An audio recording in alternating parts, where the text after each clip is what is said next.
Today we are going to discuss about the process of evaluation of physical sciences curriculum at school level. तो सबसे पहले तो हम बात करेंगे यहाँ पे इवैल्यूएशन की। तो इवैल्यूएशन क्या है? Evaluation is supposed to judge the worth, the value of all educational outcomes brought about as a result of teaching learning processes. It is continuous appraisal of achievements of aims of education as well as methods of teaching and learning with a view to continuous improvement so that education become a dynamic and self-developing process.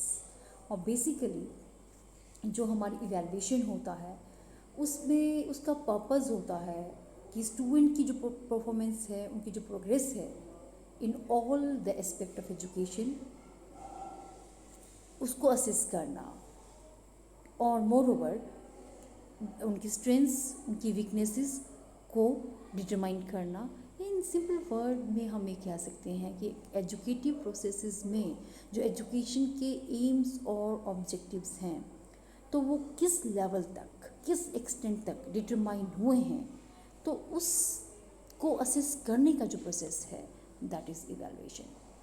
और अगर हम यहाँ पे बात करते हैं evaluation की जो भी डेफिनेशंस हैं, different psychologist they have given the different definition of this evaluation. तो सबसे पहले अगर हम डैंडकर की बात करते हैं तो उनके अकॉर्डिंग इन्होंने एम्फेसिस किया कि इवैल्यूएशन जो है it may be defined as a systematic process of determining the extent to which educational objective are achieved by the students ने जो एजुकेशन ऑब्जेक्टिव है किस हद तक, किस एक्सटेंट तक वो डिटरमाइन किए हैं, तो उस उनकी परफॉर्मेंस को या उनके जो भी एजुकेशनल ऑब्जेक्टिव अचीव किए हैं उसकी एक्सटेंट को डिटरमाइन करने के लिए जो प्रोसेस यूज़ की जाती है वो क्या है, that is evaluation according to Dandekar. और वहीं अगर हम बात करते हैं यहाँ पे that is Quillen and Hanna की, तो इनके अकॉर्डिंग इन्होंने एम्फेसिस किया क्यूलेन एंड हाना कि इवैल्यूएशन क्या है। इवैल्यूएशन एक ऐसी प्रोसेस है, it is a process of gathering and interpreting evidence on the changes in the behaviour of students as they progress through the school. तो स्कूल में एक बच्चा जो भी ऑर्गेनाइज की जाती हैं डिफरेंट एक्टिविटीज़ स्कूल्स में, तो उन एक्टिविटीज़ में उसकी जो प्रोग्रेस है उसको अचीव करना और उसको असेस करना और मोर ओवर उन जो भी एजुकेशनल एक्टिविटीज़ ऑर्गेनाइज की जाती है तो उसके जरिए जो भी बिहेवियरल मॉडिफिकेशन एक लर्नर के बिहेवियर में आती है तो उसको असेस करने के लिए जो डाटा गैदर किया गया जाता है और उसको इंटरप्रेट किया जाता है, तो उस डाटा की गैदरिंग और इंटरप्रिटेशन ही उन डाटा की एविडेंसेस की कि कितना हद तक बच्चे के बिहेवियर में मॉडिफिकेशन आई है, कैसा उसने प्रोग्रेस किया है throughout the year, throughout the different activities being organised in the school. तो this entire process is called as the evaluation. तो इस तरह से हम ये कह सकते हैं कि इवैल्यूएशन जो है क्या है, ये it is a continuous and comprehensive process which take place in school and outside the school and involve the participation of students, teachers, parents, community with a view to make improvement in a child and the whole educational process। तो पूरी education process और बच्चे में जो improvement आएगी continuously and कंप्रहेंसिवली, तो उसमें हर एक लेवल की इन्वॉल्वमेंट की यहाँ पे बात हो रही है। तो ये था हमारा that is process of evaluation या we can say that it is evaluation. तो इसके बाद नेक्स्ट जो कॉन्सेप्ट है we have the different types of evaluation. Evaluation के बहुत सारे टाइप्स हैं यहाँ पे। तो evaluation it is may be prognostic, it may be जिसको प्लेसमेंट भी कहेंगे हम, it is diagnostic, it is formative and it is summative. तो ये डिफरेंट टाइप ऑफ इवैल्यूएशन जो है वो यहाँ पे मतलब हम इसमें इन्वॉल्व कर सकते हैं। तो सबसे पहले तो हम बात करते हैं प्रोग्नोस्टिक और प्लेसमेंट जो है लर्नर का। तो प्रोग्नोस्टिक का मतलब क्या हुआ यहाँ पे? It is some sort of evaluation which is done to assess the ability and the potential of a learner, of a student for further development. जैसे सपोज हम यहाँ पे अगर प्रोग्नोस्टिक की बात करते हैं तो ये क्या है? It is analysis of abilities and the potential of learners with further improvement. Means जैसे सपोज कि आपने अभी जब भी आप B.Ed एंट्रांस आपने दिया, तो B.Ed एंट्रांस में जो भी दैट इसको हम कहेंगे it is done at the what at the beginning.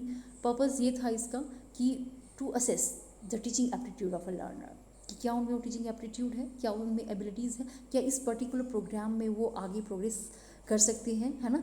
तो ये है हमारी प्रोग्नोस्टिक, जो कि फर्दर इम्प्रूवमेंट और फर्दर डेवलपमेंट जो है लर्नर की को असेस करता है, और उसकी एनालिसिस है उसकी एबिलिटीज़ और पोटेंशियल की एनालिसिस जो है विच is done at very beginning, या इसको हम जैसे प्लेसमेंट भी इसमें हमने इसको नाम दिया। प्लेसमेंट क्या हुआ? It is some sort of evaluation which is done at the beginning to check the entry behaviour of a learner, his abilities, his potential, his interest. तो ये है प्रोग्नोस्टिक और placement evaluation. Now we have what we have next, that is diagnostic। तो diagnostic क्या हुआ? diagnostic is some sort of evaluation which is done to diagnose the learning difficulties being faced by a learner during any teaching learning processes we can say। तो diagnosis का मतलब हुआ to find out the root cause of the problem faced by a learner, जो उसकी performance को hinder कर रही है, जो उसकी परफॉर्मेंस और जो उसका मतलब एक लेवल है, जो उसका प्रोग्रेस है, तो उसको कहीं ना कहीं वो हैम्पर हो रहा है उसकी किसी भी प्रॉब्लम की वजह से। तो उस प्रॉब्लम के रूट कॉज को आइडेंटिफाई करने के लिए, डायग्नोस करने के लिए जो इवैल्यूएशन की जाती है that is called as diagnostic, इसको कहा जाता है। और diagnostic it is immediately must be followed by the remedial action. जब हमने एक बारी मतलब हमें पता चल गया कि लर्नर की परफॉर्मेंस की वजह ये है, तो उसके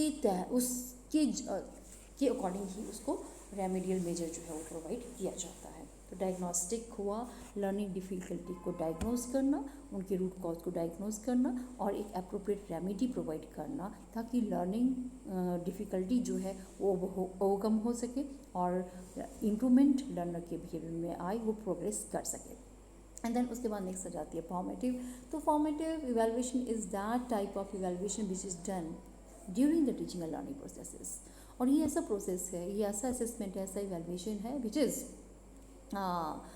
done to find out, to assess the strength as well as the weaknesses of any educative programs or teaching or learning processes। इससे हम टीचर और लर्नर दोनों ही अपनी अपनी जो परफॉर्मेंस है उसको इवैल्यूएट कर सकते हैं।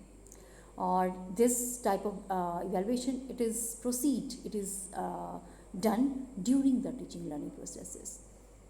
तो जैसे आपने देखा भी है कि जब भी टीचर पढ़ाते हैं बीच बीच में वो आपसे क्वेश्चन भी करते हैं, ताकि कोई जिससे उनको भी अपनी असेसमेंट होती रहती है कि जो मैथड वो यूज़ कर रहे हैं वो लर्नर को अंडरस्टैंड हो रहा है, लर्नर जो है वो प्रोग्रेस कर रहा है in the path of learning. और सिमिलरली लर्नर्स को भी अपनी परफॉर्मेंसेस का, अपनी वीकनेसेस का टाइम टू टाइम जो है पता चलता है। फॉर्मेटिव इवैल्यूएशन की अगर हम बात करते हैं तो that is it is just like अगर मेरा एक चैप्टर कंप्लीट हो गया तो आफ्टर कंप्लीशन ऑफ 1 यूनिट और chapter I will conduct a test, unit test जो है मैं कंडक्ट कर रही हूँ। तो वो क्या है? It is a some sort of formative assessment है वो, जहाँ पे मुझे बच्चे की प्रोग्रेस का, उसकी परफॉर्मेंस का पता चलेगा और वो लर्नर को भी पता चल रहा है एंड उसके फर्दर स्कोप हैं उसके इम्प्रूवमेंट के वहाँ पे। तो फॉर्मेटिव जो इवैल्यूएशन है यहाँ पे टीचर क्वेश्चन आंसर्स, यहाँ पे वो project, assignment, test and all, इस तरह की जो एक्टिविटीज़ है वो कर सकता है उसकी परफॉर्मेंस को इवैल्यूएट करने के लिए, असेस करने के लिए। तो फॉर्मेटिव क्या हुआ? It is some sort of evaluation which is done during teaching learning processes time to time. और उसके बाद नेक्स्ट जो लास्ट है सुमेटिव, तो this is term end. It is some sort of evaluation which is done at the term end. term and examination जो final में at the end of any educative process every year हम जो ये assessment करते हैं that is called as सुमेटिव assessment है ये। तो इस तरह से तो इसको रियलाइज़ करने के लिए कि कितने इंस्ट्रक्शनल जो भी हमारे ऑब्जेक्टिव थे किस लेवल तक वो अचीव हो पाए हैं, तो उनकी एक्सटेंट को डिटरमाइन करने के लिए। And after completion of this summative evaluation that grade certificates etcetera they are awarded to the students. And for this teacher can make use of the achievement test, और इसके साथ साथ जो है वो evaluation of projects, rating and evaluation of project use कर सकता है ना। Assignments, discussions, comments etcetera they are to be used for summative assessment. तो this is all about the type of evaluation जिसमें हमने डिस्कस किया कि evaluation is of that 4 types. That is prognostic which is जिसका purpose है to diagnose और to analyse the potential as well as ability of learner with the further development. और placement अगर बात करें तो which is done at the beginning to assess the entry behavior of a learner, his interest, abilities, etc. And diagnostic is that type of evaluation which is used to identify or to know about the root cause of problem being faced by that learner which hinder his or her performance, learning performance. तो learning difficulties के root cause को identify करने के लिए जो evaluation की जाती है that is called as diagnostic, and it is immediately followed by the remedial action, ताकि उसकी जो भी डिफिकल्टीज़ हैं उनको ओवरकम किया जा सके। एंड फॉर्मेटिव में हमने डिस्कस किया कि formative is that type of evaluation which is done during the teaching and learning processes, जिसका पर्पज़ है कि टीचर एंड टॉट दोनों की ही स्ट्रेंथ और वीकनेसेस को फाइंड आउट करना और उनकी परफॉर्मेंस को टाइम टू टाइम इवैल्यूएट करना, और ताकि वो फर्दर इम्प्रूवमेंट जो है उनके परफॉर्मेंस में वो कर सके। और summative which is done at the end, और यहाँ पे एट द एंड उनको सर्टिफिकेट्स एंड ऑल जो है वो अवार्ड किए जाते हैं। और वी कैन जो भी हमने यहाँ पे 4 तरह की इवैल्यूएशन की बात की, तो इनको इवैल्यूएट करने के लिए we can make use of various techniques. Teacher बहुत सारे टेक्निक्स का यहाँ पे यूज़ कर सकते हैं। वो अचीवमेंट टेस्ट कंडक्ट कर सकते हैं, पर्सनालिटी टेस्ट कंडक्ट किए जा सकते हैं, इंटेलिजेंस टेस्ट हैं, एप्टीट्यूड टेस्ट हैं, एटीट्यूड टेस्ट हैं, इंटरव्यूज़ हैं, सोशियोमेट्री है, क्वेश्चनियर्स हैं।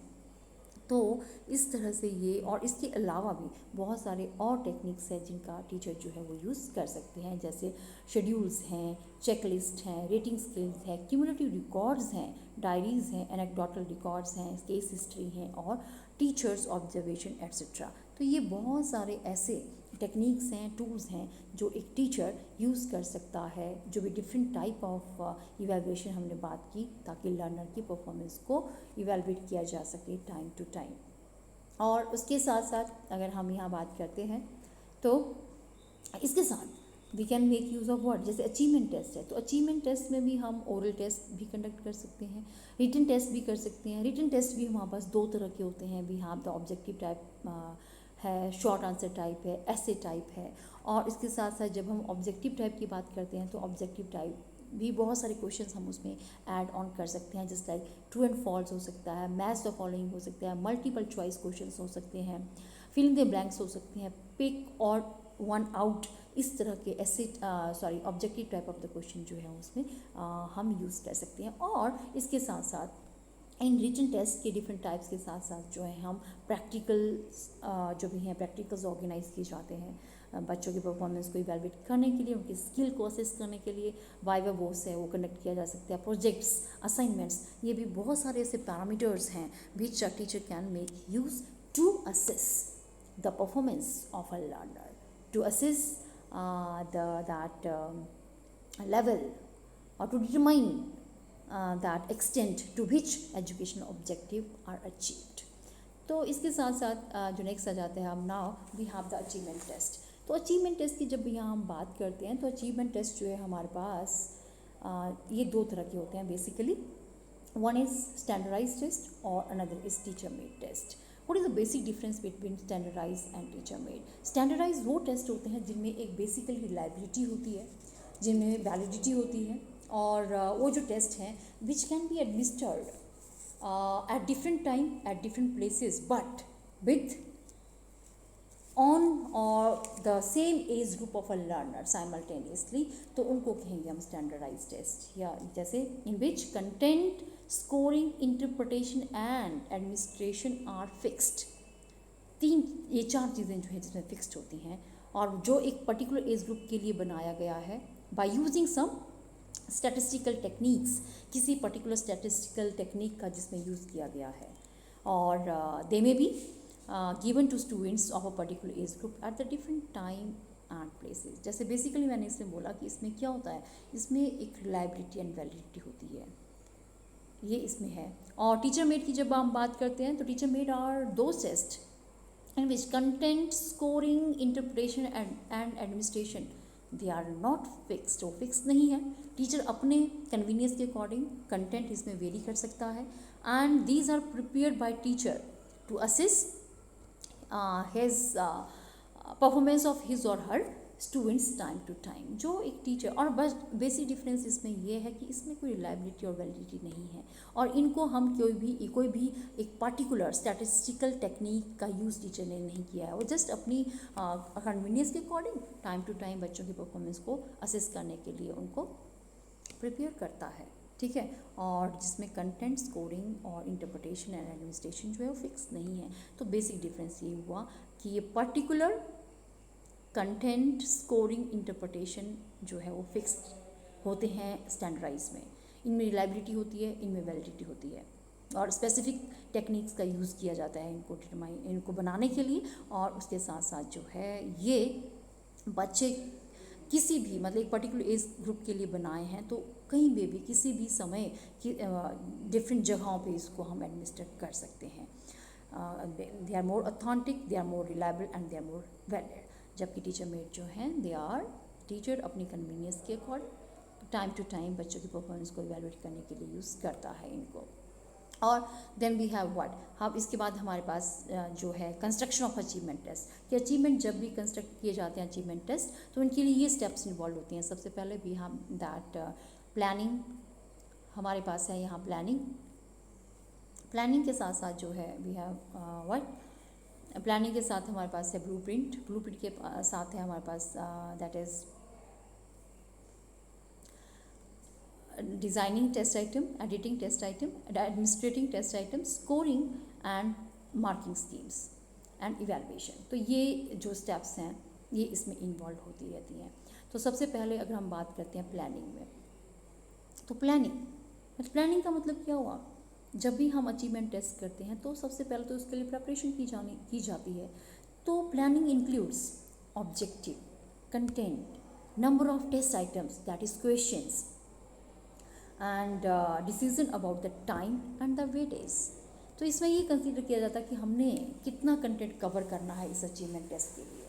अगर हमारे पास सपोज कि हमने कोई 3 यूनिट ले लिए हैं, उन 3 यूनिट का हमने बनाना है अचीवमेंट टेस्ट, तो वो हो गया, कंटेंट की कवरेज हमने डिसाइड कर ली। अब उस कंटेंट में भी हम देखते हैं कि कौन से ऑब्जेक्टिव भी यहाँ पे हम स्पेसिफाई करेंगे कि विच ऑब्जेक्टिव जो है they have given the due consideration.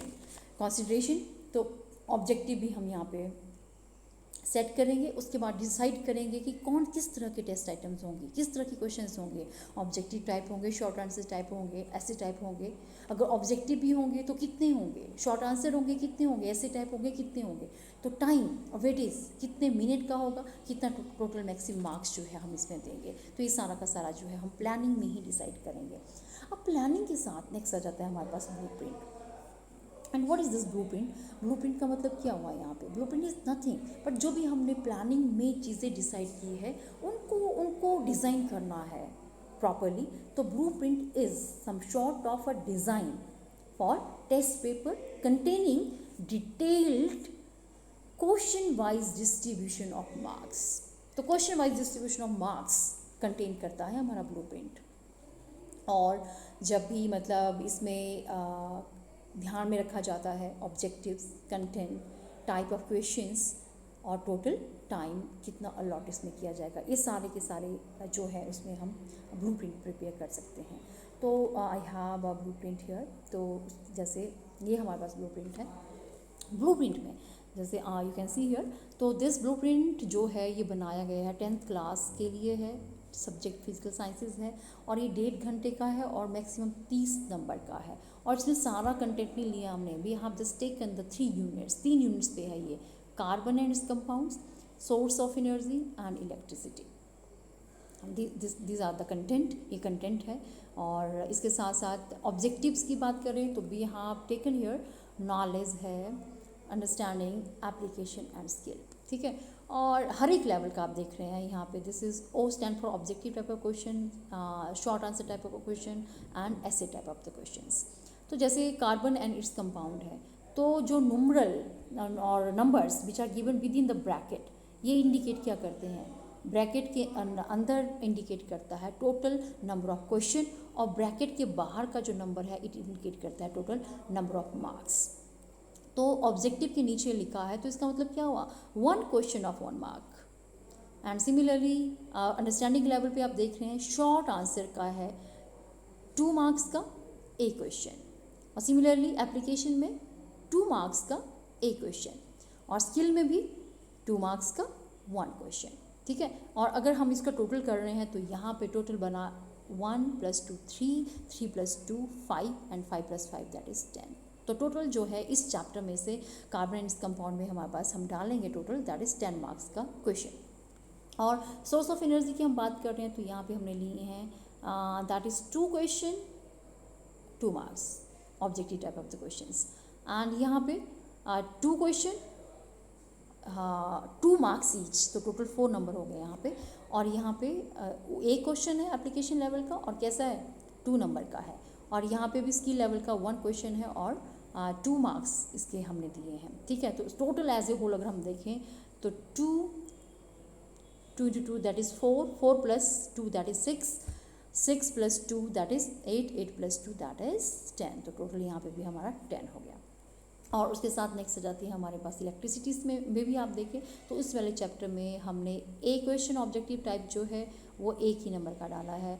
यहाँ पे जो है वो शॉर्ट आंसर टाइप क्वेश्चन है 2 मार्क्स का और एक क्वेश्चन है ये। और यहाँ पे इलेक्ट्रिसिटी में ही अंडरस्टैंडिंग लेवल का जो है वो 1 क्वेश्चन है, वो भी 5 मार्क्स का है, और एप्लीकेशन में 1 क्वेश्चन है बट वो 2 मार्क्स का है। तो टोटल अगर हम करेंगे इसको तो वो भी हमारा 10 ही बनेगा। तो टोटल एज ए होल अगर हम इसमें देखते हैं तो वी हैव व्हाट, कितने टाइप हैं ऐसे टाइप के सब टोटल अब हम देख रहे हैं। तो ऑब्जेक्टिव टाइप हर एक में carbon and compound, source of energy and electricity में टोटल जो हैं वो 4 क्वेश्चंस ही हो गए पूरे पेपर में ऑब्जेक्टिव टाइप्स। और बाकी जो है हमारे शॉर्ट आंसर की अगर बात कर रहे हैं तो और बाकी कहीं पे भी हमने ऑब्जेक्टिव टाइप जो है नहीं डाले हुए हैं, है ना। तो इसके साथ नेक्स्ट जो है अगर शॉर्ट आंसर की हम बात कर रहे हैं तो वी हैव टोटल हियर जैसे 4 क्वेश्चन है ऑब्जेक्टिव टाइप्स के हैं, और 8 क्वेश्चन जो है टोटल हमारे पास short answer type of questions हैं, और 2 क्वेश्चन जो है हमारे ऐसे टाइप ऑफ द क्वेश्चंस हैं, ठीक है। तो ये हमारा इस तरह से बन गया कि टोटल नॉलेज लेवल की अगर हम बात करते हैं तो नॉलेज लेवल के हमारे पास जो हैं 4 + 1 5 क्वेश्चन होंगे, लेकिन वो 6 नंबर के होंगे नॉलेज कैटेगरी के। और अंडरस्टैंडिंग लेवल की बात करें तीनों के तीनों चैप्टर्स में तो इसमें क्या होंगे टोटल 4 क्वेश्चन बट मार्क्स कितना है 11। और उसके साथ साथ एप्लीकेशन की हम बात करते हैं तो इसमें सिर्फ 3 ही क्वेश्चंस हैं, और वो भी क्या हैं वो 6 नंबर के हैं, शॉर्ट आंसर्स हैं क्योंकि। और बाकी अगर हम स्किल लेवल की बात करते हैं तो इसमें 2 ही क्वेश्चंस हैं हमारे स्किल लेवल के, एक 5 नंबर का है, एक 2 नंबर का है, तो टोटल जो है 7 नंबर का। इसको ऐड करेंगे तो हमारे पास टोटल जो है 30 आ जाएगा। तो इस तरह से अगर डिटेल डिस्क्रिप्शन अगर हम देखते हैं हमारे क्वेश्चंस वाइज तो इस 3 चैप्टर्स 30 नंबर के पेपर में 3 चैप्टर में से हम टोटल जो हैं वो 4 क्वेश्चन ऑब्जेक्टिव टाइप होंगे, और 8 क्वेश्चन जो हैं वो हमारे शॉर्ट आंसर टाइप होंगे, और 2 क्वेश्चन जो है हमारे ऐसे टाइप होंगे। इस तरह से हमने ब्लूप्रिंट बना लिया। और ब्लूप्रिंट के बाद ही नेक्स्ट क्या होगा हमारा, we will design the questions जो भी जैसे हमने सेट किया है। तो 4 क्वेश्चन हम ऑब्जेक्टिव टाइप के बनाएंगे, 8 क्वेश्चन जो है शॉर्ट आंसर टाइप बनाएंगे, और 2 क्वेश्चन जो है हम ऐसे टाइप बनाएंगे। तो ये होगा मतलब इस तरह से किया, और फिर क्वेश्चन फ्रेम कर दिए हर एक चैप्टर से, तो उसको डिज़ाइन कर लिया हमने। क्वेश्चंस फ्रेम करने के बाद उसकी एडिटिंग है, एडिटिंग पे पेपर फॉर्म में उसको रिप्रेजेंट करेंगे। सेक्शंस में हम डिवाइड कर सकते हैं, that is section A will consist of that objective of the questions, section B में short answer type of questions होंगे और सेक्शन सी में जो है हम दैट इज़ ऐसे टाइप ऑफ क्वेश्चंस जो हैं वो करेंगे। और उसके बाद नेक्स्ट है एडमिनिस्ट्रेशन। फिर जब हमारा पेपर सेट हो गया एडिटिंग में, उसके बाद it will be administrated to a group of students for which it is constructed. तो एडमिनिस्ट्रेशन जब हम करेंगे, पेपर जब भी कलेक्ट करेंगे, आंसर स्क्रिप्ट हमारे पास आ जाएंगी, तो वी विल डन व्हाट, क्या करेंगे, स्कोरिंग और मार्किंग। स्कोरिंग होगी हमारी objective type of the questions के लिए, और मार्किंग स्कीम हम यूज़ करेंगे किसके लिए, दैट इज़ फॉर अ ऐसे टाइप ऑफ द क्वेश्चन और short answer type of the questions, ठीक है। और मार्किंग स्कीम में भी वी कैन सेट कि इंट्रोडक्शन के कितने मार्क्स होंगे, ऑब्जेक्ट और इसके कंक्लूजन के कितने मार्क्स होंगे, और डिटेल डिस्क्रिप्शंस अगर दी है, फ्लो चार्ट बना है, डायग्राम की हेल्प से डिस्क्रिप्शन दी गई है, तो उस तरह से हम उसको वेटेज देंगे, ठीक है। और at the end we will done क्या की जाएगी, that is evaluation will be done at the and.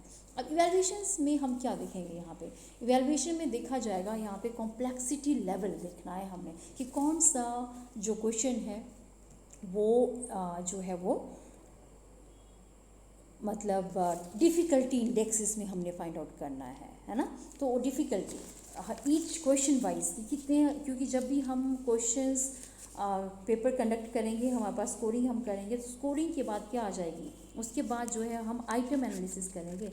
हर एक क्वेश्चन, हर एक जो जितने भी क्वेश्चन है, क्वेश्चन वाइज जो है हम क्या करेंगे, इसमें उनको एनालाइज करेंगे, उनको इवेलुएट करेंगे, ठीक है, कि कौन सा जो हमारा क्वेश्चंस था वो डिफ़िकल्ट था, और कौन सा जो है ज़्यादा ठीक था, और कौन सा जो था वो अप्रोप्रिएट नहीं था, ठीक है। And this is done by arranging the score of the students highest to the lowest, then take a paper of 1/3 of the highest score and 1/3 of the low. जितना भी हमारे पास है ना टोटल स्ट्रेंथ होगी, उसमें से 1/3 हाईएस्ट स्कोर को ले लेंगे, 1/3 जो है हम लोएस्ट स्कोर के बच्चों को ले लेंगे, और फाइंड आउट करेंगे कि कौन सा जो भी आइटम है discriminated and the poor students from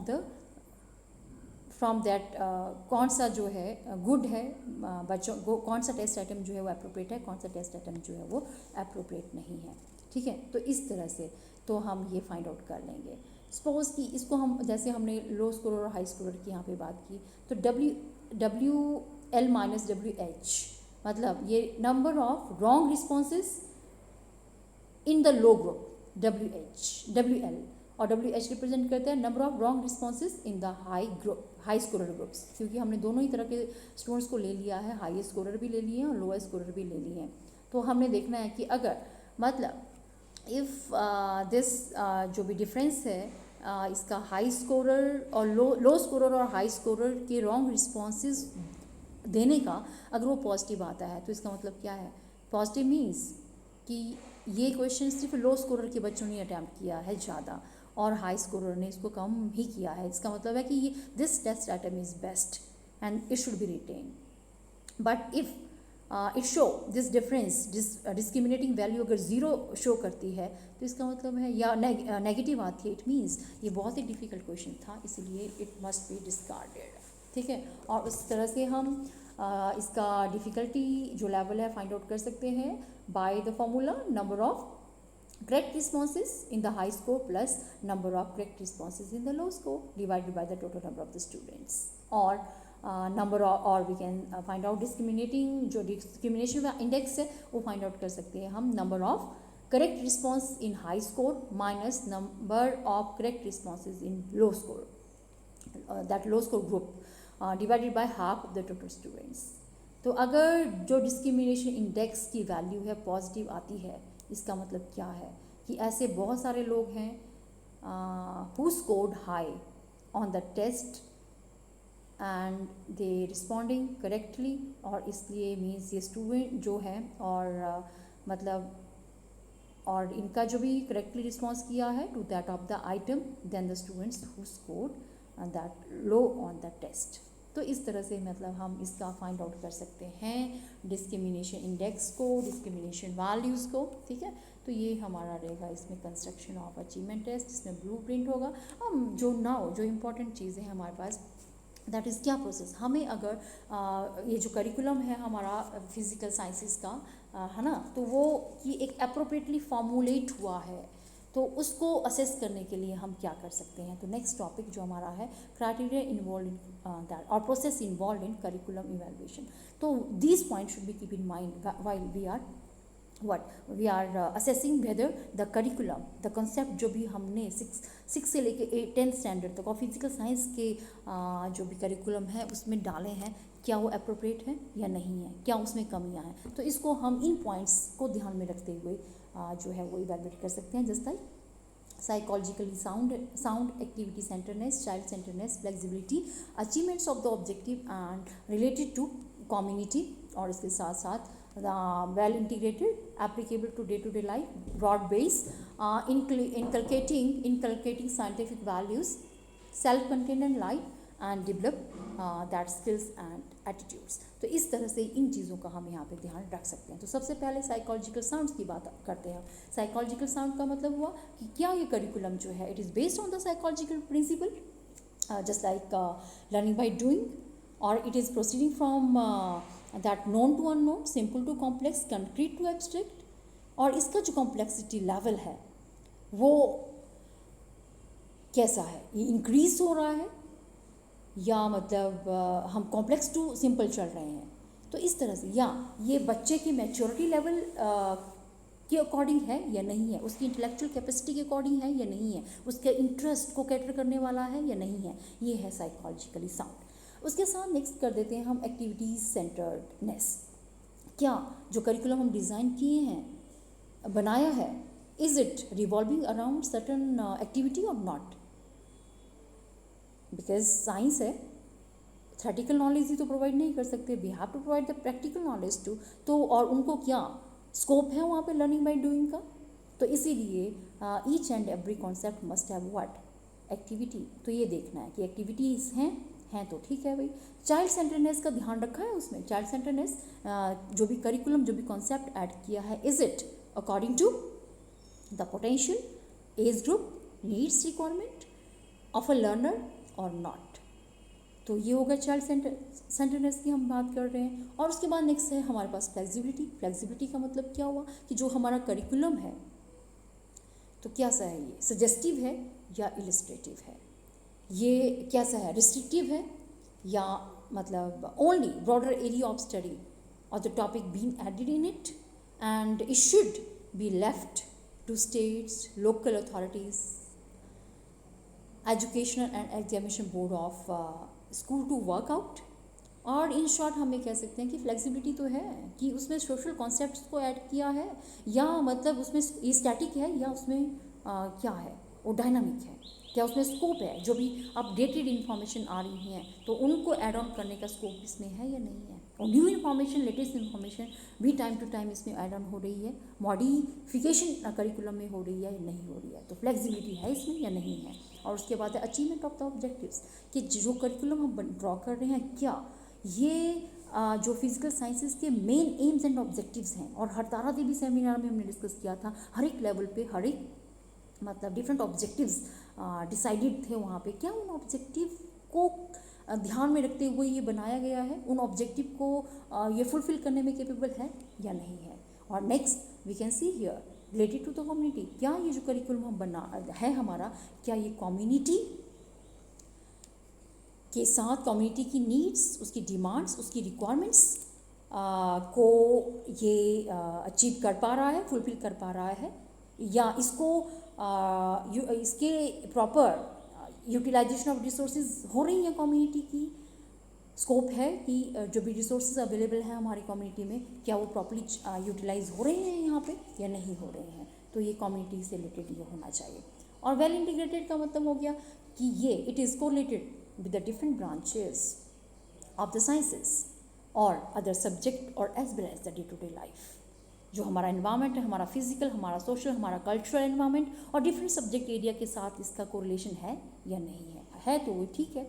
इसके बाद नेक्स्ट है क्या applicable to the daily life activities, क्या ये करिकुलम हमारा डे टू डे लाइफ जो भी एक्टिविटीज़ हैं उनमें एप्लीकेबल भी है, या हम जो कॉलेज स्कूल में पढ़ रहे हैं थ्योरेटिकल नॉलेज है वो कहीं इम्प्लीमेंट भी हो पा रहा है, कनेक्टिविटी है, डे टू डे लाइफ में उसकी यूटिलिटी है या नहीं है। तो ये है applicable, it must be applicable to day life activities. And अब आ जाती है broad based. Broad based, it must be broad based rather than narrow. और ये नैरो नहीं होना चाहिए, ब्रॉड बेस्ड होना चाहिए। The most important and relevant content matter of the physics and chemistry, biology and environmental जो भी इशूज़ हैं, they must be given the due consideration, they must be recommended here. तो ये नैरो नहीं but broader, जो भी नई चीज़ें आ रही हैं तो उनको ऐड ऑन करने का स्कोप इसमें होना चाहिए। और इनकलकेटिंग द साइंटिफिक वैल्यू, क्या ये करिकुलम साइंटिफिक वैल्यू इनकलकेट करने में कैपेबल है लर्नर्स में? It must inculcate the scientific value, just like the open mindness है, ट्रूथफुलनेस है, स्पिरिट ऑफ इंक्वायरी है, एंड दैट साइंटिफिक आउटलुक की हम बात करें, कीन ऑब्जर्वेशन की हम बात करें, इमेजिनेशन फैकल्टी को हमारी ये डेवलप कर रहा है, critical thinking, reasoning and scientific hobbies inculcate करने की कैपेसिटी है इसमें या नहीं है? पर होनी चाहिए, इसमें होगी तब ये अप्रोप्रिएट है, साउंड है ये करिकुलम हमारा। And self contained and light, self contained का मतलब क्या हुआ? Self contained means something that is complete, it's on its own and that doesn't need anything else to be completed. Self contained means अपने में अब परिपक्व है, पूरक है, पूर्ण है, पूरी तरह से पूर्ण है ये, इसको किसी भी अदर सब्जेक्ट एरिया की ज़रूरत नहीं है, तो वो अपने आप में व्यापक है ये सब्जेक्ट, तो ये हमें इसमें देखना है। And it must B light, ये लाइट होना चाहिए, नॉट कॉम्प्लिकेटेड, नॉट कॉम्प्लेक्स, ठीक है। और जैसे कि हम बात करें कि प्राइमरी लेवल की बात करें तो वेरी बच्चों की लेवल के अकॉर्डिंग है ये, मिडिल लेवल में उनके स्टैंडर्ड के अकॉर्डिंग है ना। तो और इसमें क्या repetition must be avoided, wastage of the time energy must be avoided there, क्योंकि रिपीटिशन ना हो कंसेप्ट मैटर में, and curriculum provide for that minimum but maximum broad knowledge for those who are not to continue their education after secondary education। तो इसीलिए means इतना एक well vast ये होना चाहिए कि जो भी इसको एक्वायर कर रहा है वो मतलब उसके लिए सेल्फ रिलायंट भी हो बने ये सब्जेक्ट हमारा, तो ये सिस्टेमेटिक होना चाहिए। It should not too complex, it should be very simple, it should be very light. और उसके साथ साथ इट मस्ट बी क्या, it develop the skill and attitude, कि क्या ये जो हमारा सब्जेक्ट है it must help the students to develop the scientific skills, just like उसकी में लेबॉर्ट्री स्किल है, मैथमेटिकल स्किल है, लाइब्रेरी स्किल्स है, एस्थेटिक स्किल्स की बात करें हम, कम्युनिकेशंस की हम बात करते हैं, एंड जैसे और skill just like manipulations, accuracy, doing the things in appropriate manner, and to do the things in neat clean way, etc. And it must develop the scientific attitude among the learners। तो इस तरह से हमारा जो इन points के basis पे हम अपना जो करिकुलम है उसको इवैल्यूएट कर सकते हैं। तो करिकुलम वही वेल वर्स्ड होगा, वही अप्रोप्रिएट होगा which have capacity to develop the skills and attitude among the students, और उसके साथ साथ which must be complete on its own and doesn't need anything else to be complete, और उसके साथ साथ it must have the capacity to develop the scientific values among the learners.